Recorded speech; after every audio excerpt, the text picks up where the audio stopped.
I'm Maria Dalton, about to turn 27 this year, and I've been happily married for 5 years.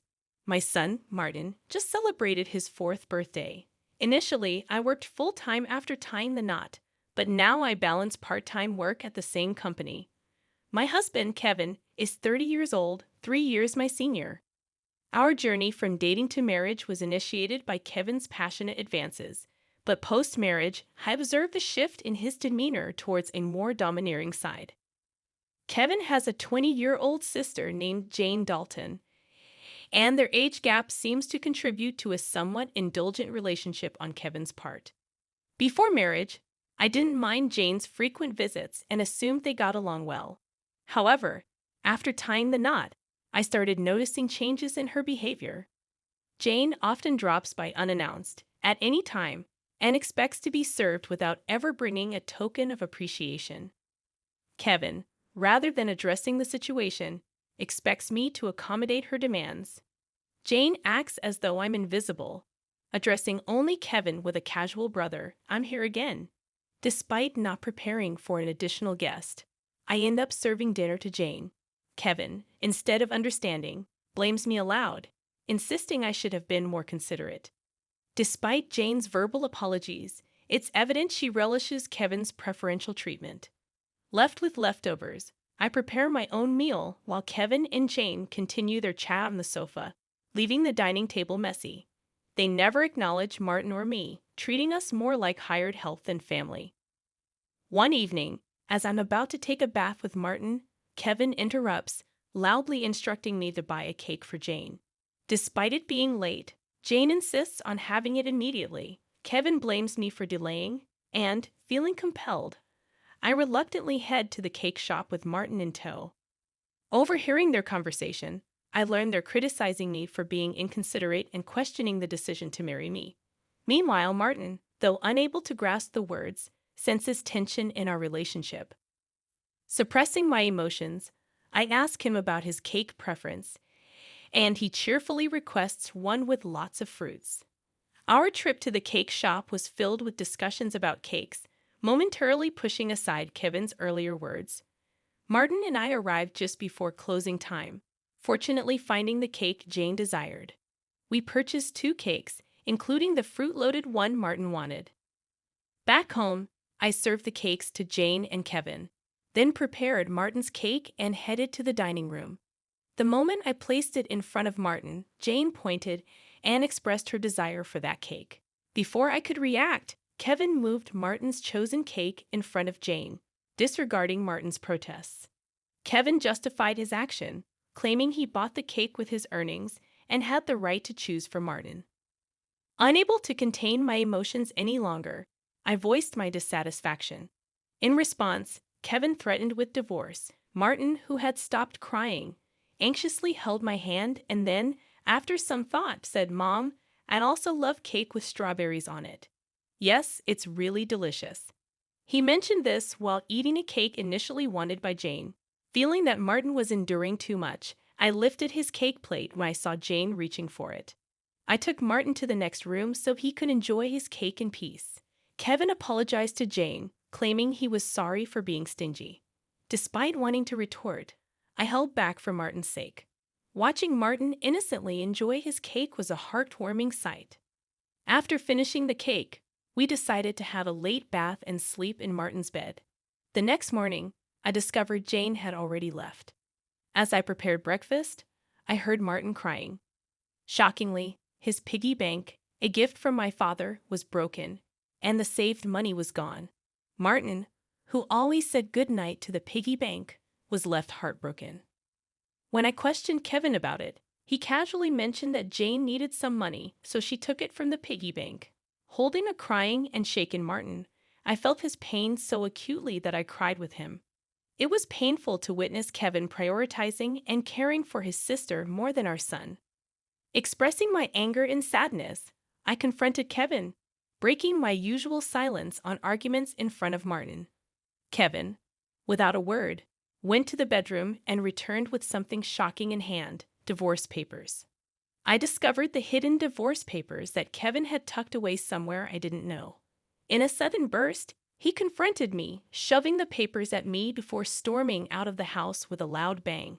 Martin, who had never cried over the issues with Kevin and Jane, seemed to have reached his limit, crying since last night. Unable to bear seeing Martin so hurt, I suggested skipping daycare for the day, and he happily agreed with a loud yes, showing a faint smile. We spent the day playing and bonding, with Martin bringing a picture book from the shelf, sitting on my lap, and happily remarking, "The teacher at the nursery today was Mama, right? He looks like an angel." His little heart seemed filled with patience, and I decided to make the day special by taking a day off from work. Despite causing potential trouble at my workplace, they kindly understood the situation and granted me a day off. In the morning, we visited the park, played hide and seek, and had fun in the sandbox and on the slide. When we returned home for lunch, Martin appeared sleepy, usually napping by himself. But today he fell asleep on my lap like when he was a baby. Though I initially thought of doing household chores during his nap, I decided that today was special. Instead, I allowed myself to be healed by his peaceful sleeping face and gentle breathing. However, my serene moment was abruptly interrupted by a noise from the entrance, indicating the front door had opened. As it wasn't Kevin's usual time to come home, I became suspicious and quickly hid in the bedroom closet, clutching Martin. A voice echoed through the house, and to my surprise, it was Jane. Trembling with fear, I listened as she searched for something, expressing frustration over not finding it. Jane then made a phone call, mentioning Kevin and discussing their unsuccessful search. After hearing her lock the front door and leave, I put Martin to bed and contemplated the strange events. I couldn't comprehend why Jane had entered the house and what they were looking for. Suddenly, Kevin seemed like a stranger, and I felt a mix of disgust and fear towards him. Swiftly packing essentials for Martin and myself, we headed to the station and took a train to my parents' house. Fortunately, their home was nearby, just 2 stations away. Although I hadn't contacted them beforehand, my parents sensed something from my expression and welcomed us without asking questions. I shared the entire ordeal with them, including my fear of staying at our house due to Kevin and Jane's actions. Upon hearing my mother's suggestion that Jane might have been looking for my belongings, possibly cash cards, I recalled my past experience as a successful CEO in the handmade goods industry. I had entrusted the company to friends when I decided to prioritize raising my child after getting married. Although I still worked part-time and communicated with the company from home, Kevin was unaware that I was still the CEO. I discovered the hidden divorce papers that Kevin had tucked away, suspecting that he thought I had a decent amount of savings. While I've mentioned to him that I still received some assistance from the company, I've deliberately kept the details about being the CEO and my savings private. This secrecy stems from realizing early in our marriage that Kevin struggles with managing money and tends to spend everything he earns.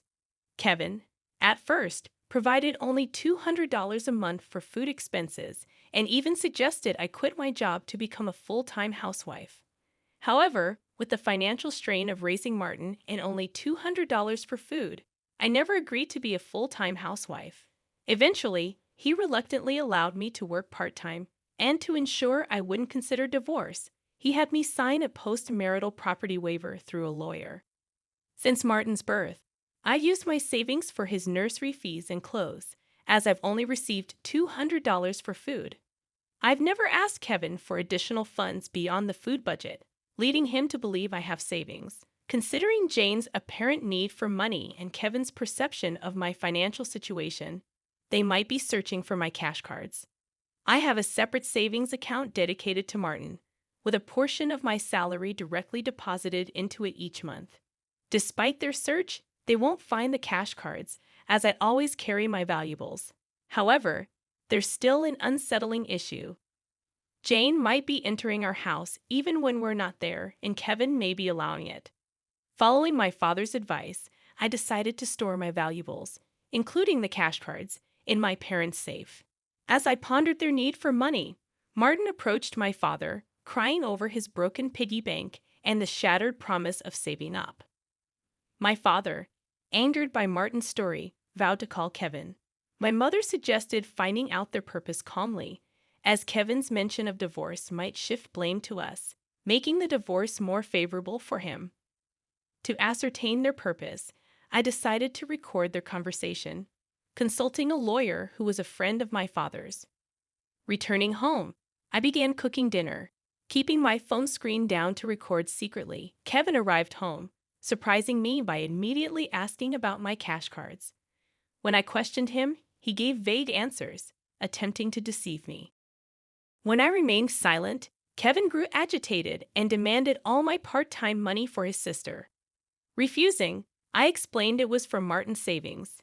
In response, he angrily pushed the signed divorce papers toward me, declaring that I was living off his money and didn't need to save for Martin. He even uttered words implying he valued Jane more than our son.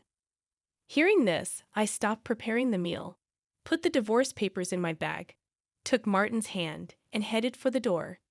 Kevin, in a loud voice, declared his serious intent for divorce, instructing me never to come back. I responded by stating I wouldn't return to a house where a stranger could come and go freely. After leaving, I received numerous messages and calls from Kevin, which I ignored. Turning off my phone, I sought refuge at my parents' house, sharing the recording and divorce papers with them. Although I confessed to having no love or affection for Kevin, I expressed concern for Martin. My parents advised me to do as I pleased, acknowledging the potential emotional impact on Martin if a divorce were to occur. While grappling with the decision to divorce Kevin, Martin expressed his hunger. My mother, seeing my distress, kindly made him hamburgers, his favorite dish. Overwhelmed with emotions, tears welled up in my eyes as my mother told Martin with a warm smile that she prepared the hamburgers so that he and I could visit whenever we wanted. Taking a bite, Martin exclaimed with joy, praising Grandma's hamburgers and expressing a desire to eat them every day. I responded, saying it's because the hamburger contains the love I have for him, and he, in a touching gesture, took a big bite and offered it to me. Moved by Martin's kindness, my tears couldn't be held back, and even though I tried to stop them, they persisted. My father, noticing Martin's concern, reassured him that my tears were of happiness, not sadness. Hearing this, Martin, in a moment of understanding, hugged me, and my father's eyes turned bright red. Realizing the blessing of being with family, I remarked to Martin that family is precious. Surprised, he questioned if Dad had mentioned that only Jane was family. My father gently confirmed it, but then asked Martin if he wanted to live with them as family. With a laugh, Martin happily agreed, making everyone smile naturally. Despite contemplating divorce, the meal felt so happy that I finally decided to part ways with Kevin. I planned to inform Martin about it, and even though discussing it weighed heavily on my heart, Martin seemed to grasp the situation. Happily, he expressed the desire to live as a family, embracing the pet dog and calling him his younger brother despite the dog being older. Preparations for the divorce began, starting with contacting a lawyer who was a friend of my father. The next day, we formalized the contract, and my father and Martin shared comforting laughter while I laid in bed, reminiscing about my childhood. The following day, upon checking my smartphone, I found over 200 calls and messages from Kevin, showcasing his emotional instability. Exhausted, I turned off my phone, and with the lawyer's assistance, we explained the situation to my parents. Jane had accumulated significant debt from a casino and shopping addiction, and Kevin acted as her guarantor, planning to use my savings. The lawyer confirmed that the divorce papers had already been submitted, and Kevin sobbed upon realizing it was finalized. Despite expecting disagreements about child support, he signed a pledge to pay $340 to Martin every month. In a subsequent call from Kevin, his tone lacked aggression, and he calmly admitted to financial manipulation and explained his complex feelings toward Jane. I firmly asserted my decision not to reconsider and heard his faint sobbing before he wished me happiness and hung up. Remaining strong until the end, I discussed future plans with my parents and decided to stay with them until Martin grows up. I resumed my role as a company president and later learned that Kevin and Jane had informed their parents about the divorce and debt, resulting in disownement. Today, I find happiness being with my family.